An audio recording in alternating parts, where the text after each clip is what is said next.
the biggest democratic exercise on the planet ever. Decoding the multiple colors of this multi-dimensional, multi-layered spectacle. WION deciphers the images and the hues, sifts real performance from rhetoric and noise, claims and counterclaims, populist pitches and hidden truths. Untangling, unraveling this celebration of democracy.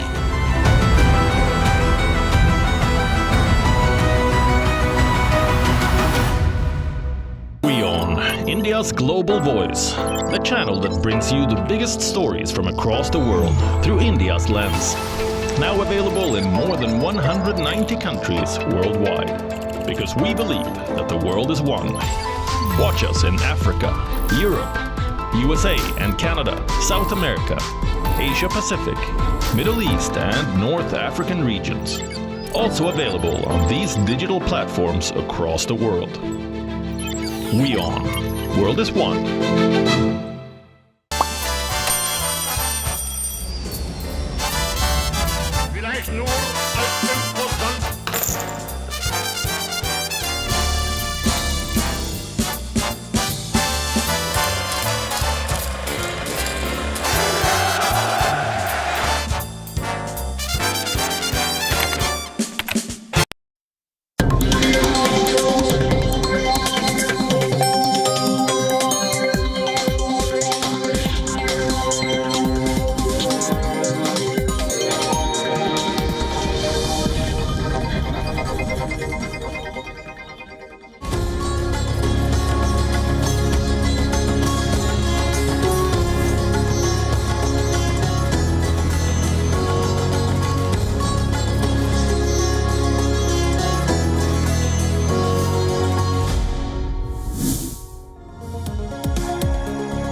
You're watching Race to Power with me, Ananya Datta. Here's what is coming up.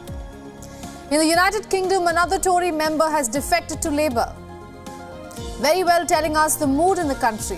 While the Labour leader Keir Starmer welcomed the new member, rest of the members weren't too happy. We will tell you why. Donald Trump's hush money trial has resumed. Key witness Stormy Daniels is back on the stand. While she's facing some very tough questions, Trump is seen resting his eyes. Our correspondent gets you the latest from New York.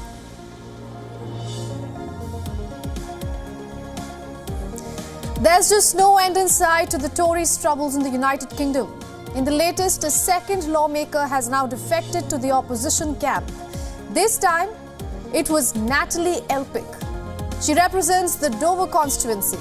In a statement, she said, and I'm quoting, "Under Rishi Sunak, the Conservatives have become a byword for incompetence and division."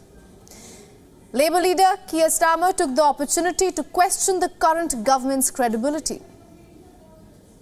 If 1 week a Tory MP who's also a doctor says the Prime Minister can't be trusted with the NHS and joins Labour, and the next week the Tory MP for Dover, on the front line of the small boats crisis, says the Prime Minister cannot be trusted with our borders and joins Labour, what is the point of this failed government staggering on? While Starmer seemed delighted, not everyone was happy in the Labour camp.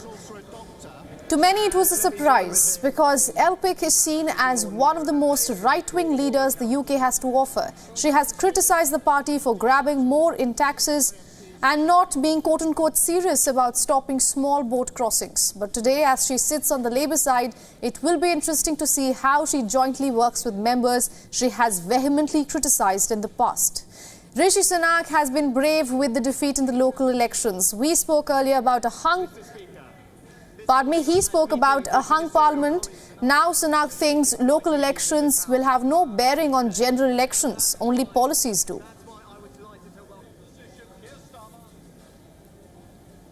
Well, Mr. Speaker, this time last year I reminded him of some advice, actually, from his own mentor, Tony Blair, who had said at the time that he can be as cocky as he likes about local elections, but come a general election, it's policy that counts, Mr. Speaker. Now, to take this further, we are being joined by Dr. Nigel Fletcher from London. He's a political analyst and commentator. Dr. Fletcher, good to see you on WION. My first question to you is, do you think what happened in the local elections and the mayoral elections was the most visible turnaround of sorts in the political landscape in the United Kingdom?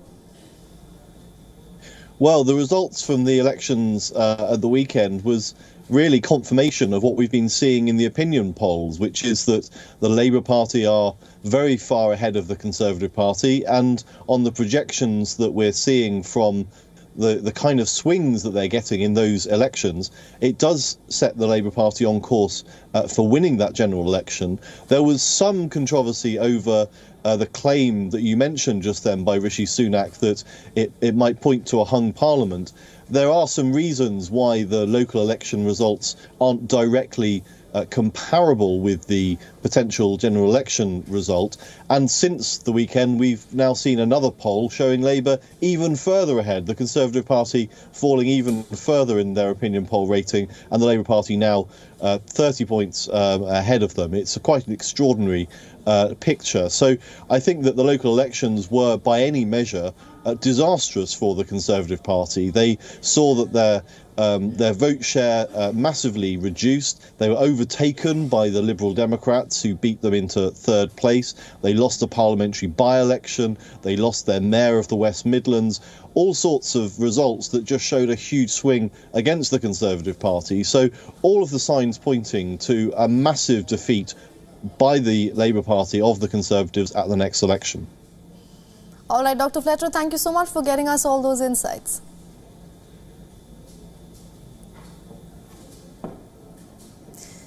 Shifting focus now, Donald Trump's trial in the hush money case has resumed. Stormy Daniels, the key witness in the case, is back on the stand as Trump's legal team cross-examines the porn star today. Just a short while ago, details emerging from the Manhattan State Court in New York revealed that Trump's lawyer pressed the porn star about why she sought money to tell her story of her 2006 sexual encounter.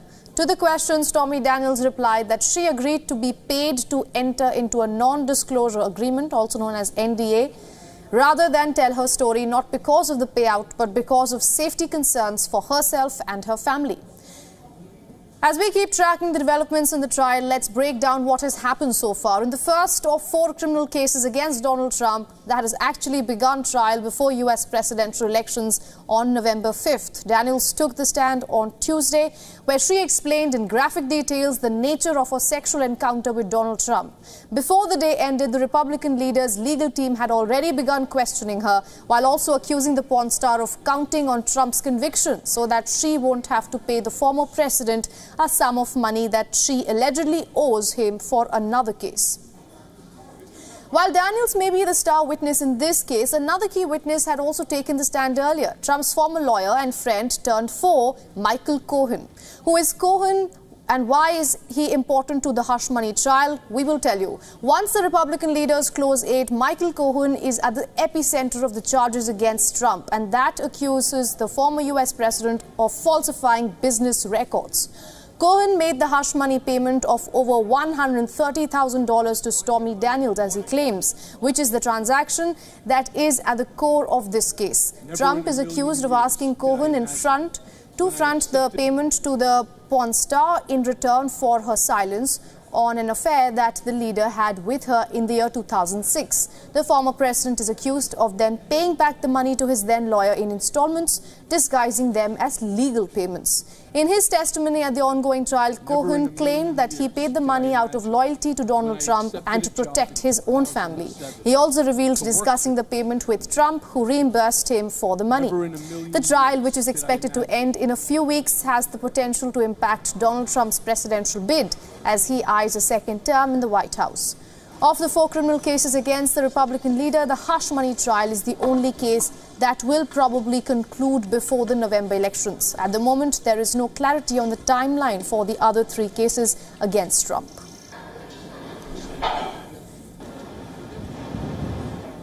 And to get us the latest, our correspondent Susan Teherani is joining us live from New York. Susan, good to see you again. What is the latest you can tell us from New York? So we are hearing that Stormy Daniels is being cross-examined by Donald Trump's lawyers. This is going to be an intense cross-examination, considering the fact that the Trump team were caught off guard on Tuesday when Stormy Daniels took the stand, and they said that they didn't have that much time to prepare, despite the fact that we did hear from the courtroom that there was a lot of back and forth and some cross-examination on Tuesday. At this point, Stormy Daniels, we know, has admitted that the contract between her and Michael Cohen was legally binding. It was a legal contract, and that she also made money off of Trump's story, some $800,000, almost $1 million. But she did that 60-minute interview on CBS that really made headlines and brought this story to light for free. Basically, what the cross-examination hopes to achieve is that, first of all, Stormy Daniels is really not fond of Donald Trump, to say the least, considering the fact that her tweet said that if he goes to prison, I'll be dancing down the street, or quote unquote, I want Donald Trump to be flushed down the toilet. So, you know, these are things that the jury will be looking at to see whether or not she's taking that stance and that stand for any other reason that just wanting to send Donald Trump to jail, even though it's very unlikely, or have him convicted, or is it because she has more to offer? Absolutely, that seems to be crucial. Thank you so much for getting us all those updates from New York, Susan. You're welcome. Let's shift focus now as South Africa gears up for polls by the month end. The ruling party, the ANC, is pulling out all stops to win back its support. The polls are expected to be the country's most competitive in 3 long decades, a period in which the ANC has been the only ruling party in South Africa. But support for the ANC is waning. High unemployment, a struggling economy, corruption allegations, rising crime rates have angered South Africans. The ground reality suggests people are ready to vote for change. They want the ANC out of power, and even the government's issues of societal grants is not impressing them. Seeking a second term, President Cyril Ramaphosa is trying to sound confident, claiming his party will emerge victorious in the polls. The Democratic Alliance and Economic Freedom Fighters are the main opposition parties. Former President Jacob Zuma has backed the newly formed MK party in a move that could potentially attract some traditional ANC voters. Over 350 political parties have registered to contest this year's election. According to the World Bank, over 60% of South Africans live in poverty, while a decade of economic stagnation has pushed unemployment above 32%. Over a third of the population receives cash grants and other social support. Now, correspondent Carlin Ongmu has more on this from Johannesburg. In the last few days, the leaders of the ANC who are seen campaigning across the country have promised voters of a better South Africa if they win. ANC believes that only they can rescue South Africa. But has this message resonated with the citizens? Will they give another chance to Nelson Mandela's party? Only time will tell. This is Carlin Ongmu from Johannesburg, South Africa for WION World is One. And on that note, we are taking a short break, but don't go too far. On the other side, results for North Macedonia's double elections are out, and we will tell you what happened there.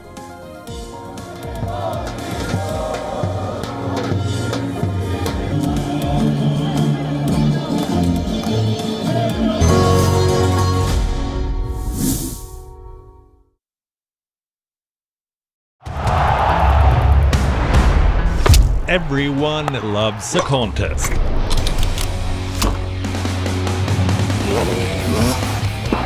But sport isn't just about victory and defeat. When the GOATs in sport speak, you hear it first on WION. You have to play good cricket over a period of time. I should push myself right out of the damn tournament. We go beyond the stats. Our stories are quoted the world over. At WION, sport is part of our DNA. Come, join us on this journey. Weekdays 6:30 p.m. IST, 1 p.m. GMT.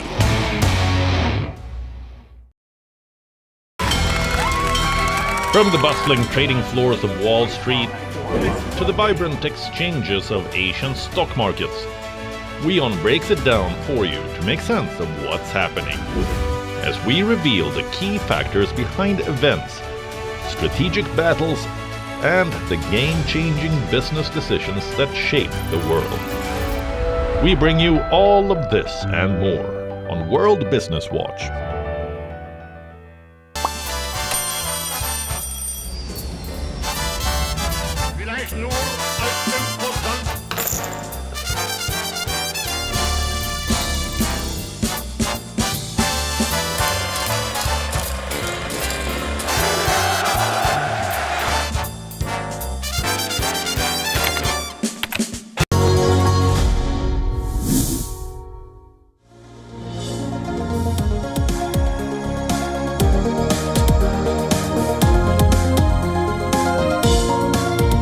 Welcome back, you're watching Grace to Power.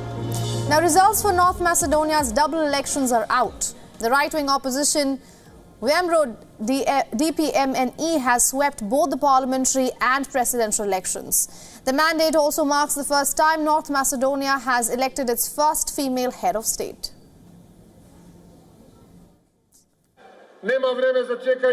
Macedonia is free, and Macedonia will be eternal. Everyone who thought they could ruin Macedonia, cause it harm and humiliation, will be held responsible and end up in a landfill. It was celebrations galore outside the opposition party's headquarters. Supporters of the WMRO DPMNE danced and waved flags while braving the rain. It's fantastic that the state gives back to the people again. I think it's high time Macedonians stand up and say enough is enough. I want changes and I will make changes. This is determination and demonstrated determination on the part of the Macedonian people. And well done for that. The SDSM party conceded defeat before official results were even announced. With 92% votes counted, the Social Democrats only secured 19 out of the 120 seats in the parliament. The opposition won 50 seats. Today's result is disappointing. SDSM has been dealt a heavy blow, not only by citizens, but also by sympathizers and supporters of the party. In the coming period, we will analyze these results in detail. Of course, in the coming months, we will work seriously and in detail to identify the source and reason for this devastating outcome. The Nationalist Party's success is said to have a major impact on the country's dream of joining the European Union. The opposition party has refused to acknowledge the country's new name and a historic agreement with Greece in 2018, which added North to its title to settle a long-running dispute and allowed the country to join NATO. And that's not all. Ms. Koski has also vowed to stand firm in a tussle with Bulgaria over linguistic and historical issues. Both of these circumstances have prompted Greece and Bulgaria to block talks on North Macedonia's accession to the European Union.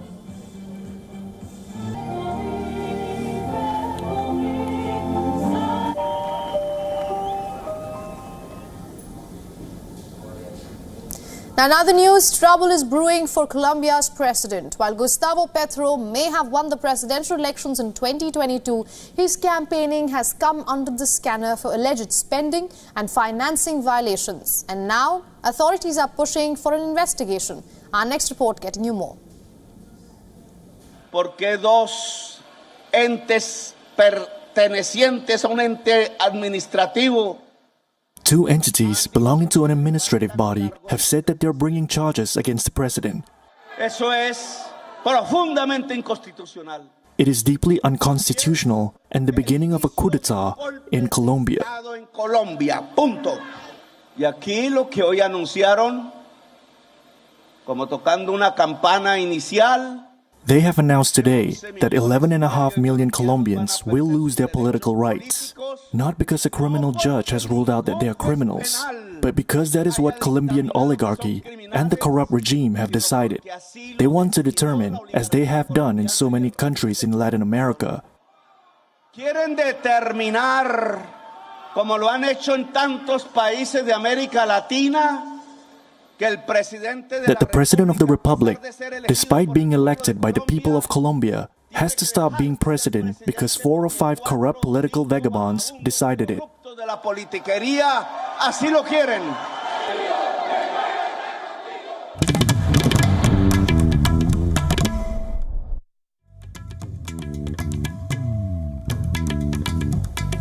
Now, Telangana is the youngest state of India, having been formed just in 2014. The state goes to poll on May 13th to elect 17 members of parliament. On Polonomics today, we look at Telangana and its decades-long journey. Telangana was carved out of the larger state of Andhra Pradesh on June 2nd, 2014. For decades after independence, Telangana, which corresponds to the former princely state of Hyderabad, lagged behind other parts of Andhra Pradesh in socio-economic development. This regional disparity fueled a long struggle for statehood, given its unique historical, cultural, and economic tapestry. But after statehood, Telangana has walked on a path of economic growth that few states have experienced post-independence. A before and after picture of Telangana makes for interesting reading. Before statehood, the region that later became Telangana was among the poorest in India. 9 out of the 10 districts were covered under the Backward Regions Grant Fund. The region faced agricultural distress with the second highest number of farmer suicides. Telangana used to be a power deficient state with frequent power shortages. Revenue growth was poor since the districts in the region were economically backward.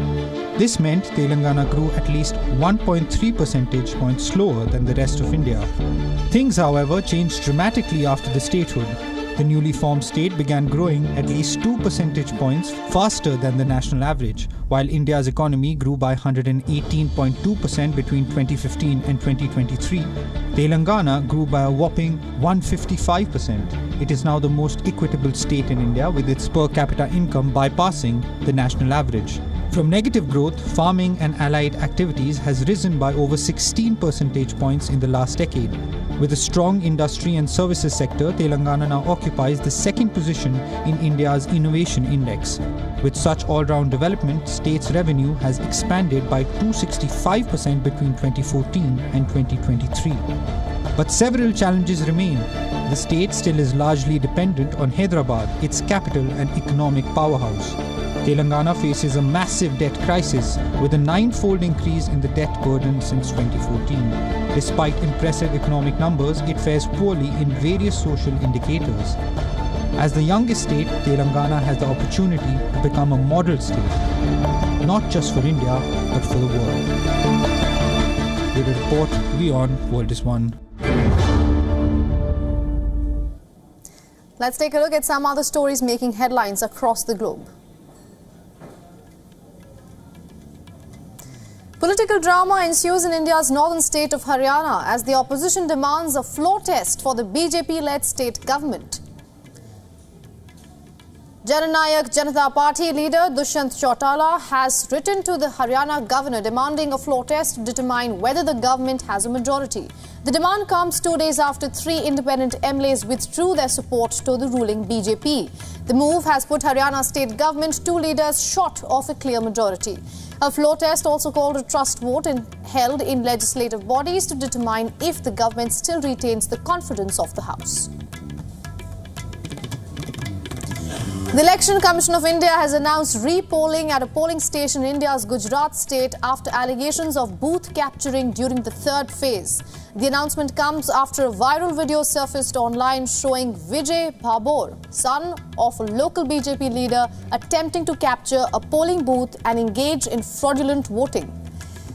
Babur live-streamed the incident and later deleted the post. The incident occurred at a polling station which falls under the state's Dahod Lok Sabha constituency.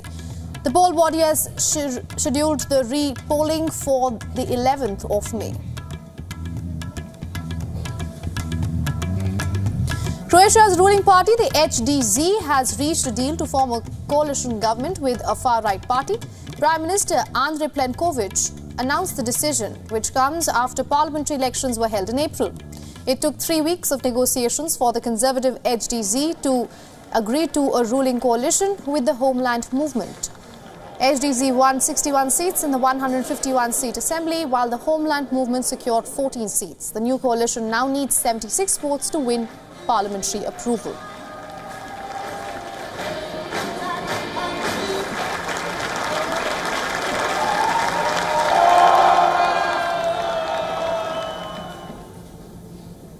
With less than a month to go for the European Union elections, Portugal lit up its parliament building, signalling a countdown to the polls in June.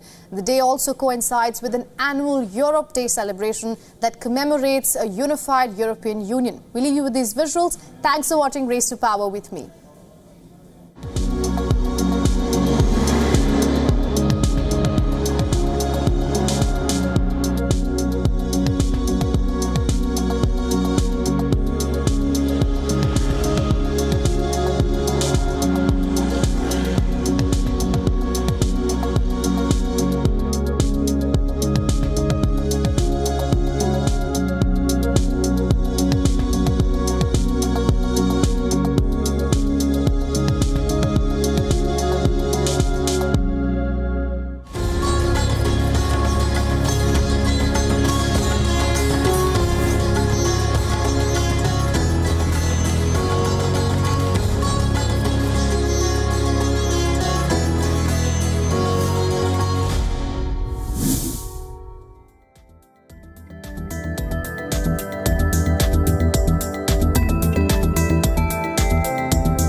WION Health Resort is unique, the only one of its kind. Experience the 4 paths of natural wellness: yoga, Ayurveda, acupuncture, and naturopathy. Each uniquely customized program improves the whole person to make every person whole. Come to WION Health Resort. Make your reservation at yowan.com. The biggest democratic exercise on the planet ever. Decoding the multiple colors of this multi-dimensional, multi-layered spectacle. WION deciphers the images and the hues. Sifts real performance from rhetoric and noise, claims and counterclaims, populist pitches and hidden truths. Untangling, unraveling this celebration of democracy.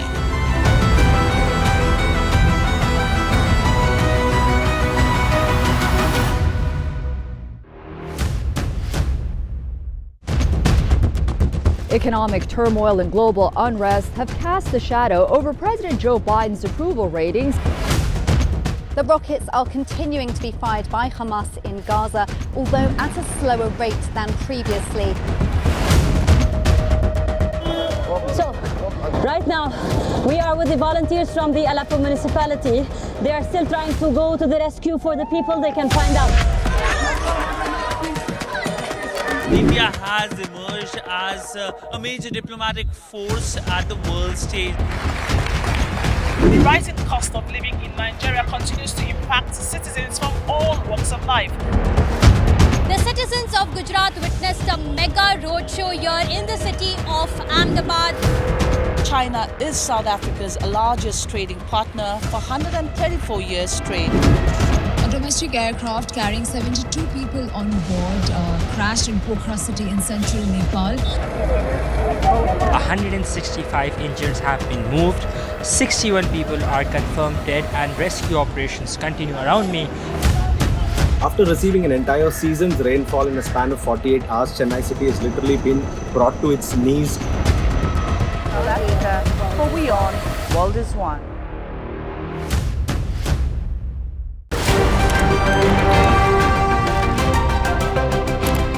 Ready to dive into your daily dose of news? Bringing you what's trending in the West and all that's setting trends in the East. And all of this served up with a side of insightful banter. We don't just bring you the latest stories. We bring you your talking points for the day.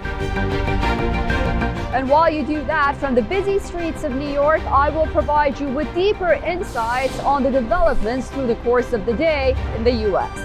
And I will be here at the WION headquarters, getting you all the action from the universe of sport.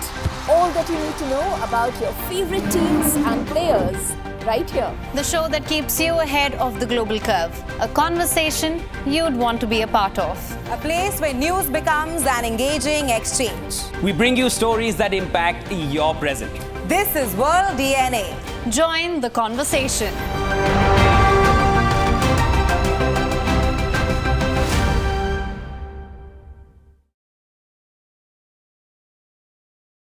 WION, India's global voice, the channel that brings you the biggest stories from across the world through India's lens. Now available in more than 190 countries worldwide, because we believe that the world is one.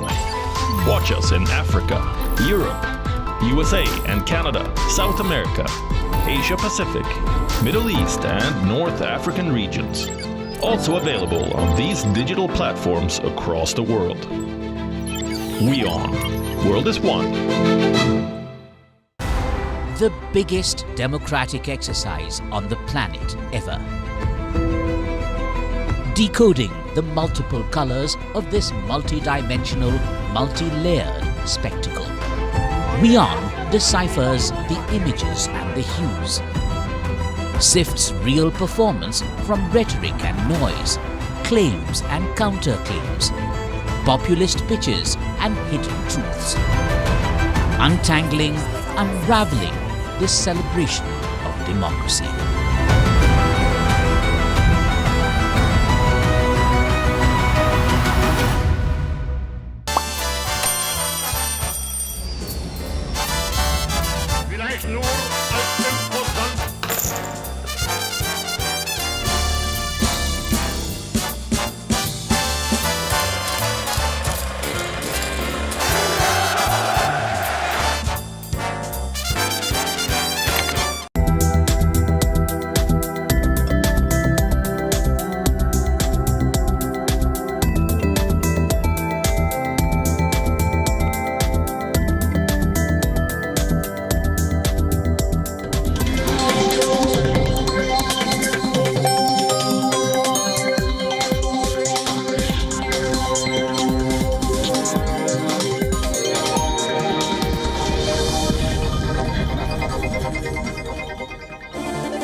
Hello and welcome. You're watching Fine Print. My name is Mohammed Saleh, and let's start this broadcast by taking a quick look at what's making headlines at this hour.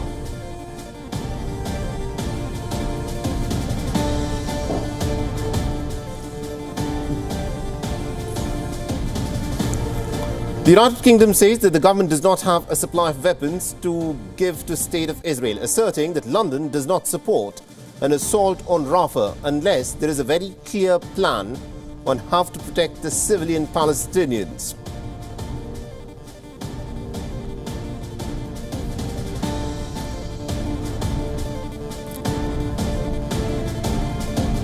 The Israeli tanks and warplanes bombard areas of Rafah after the American President Joe Biden vowed to withhold weapons from Israel if its forces launch a major ground invasion into Rafah.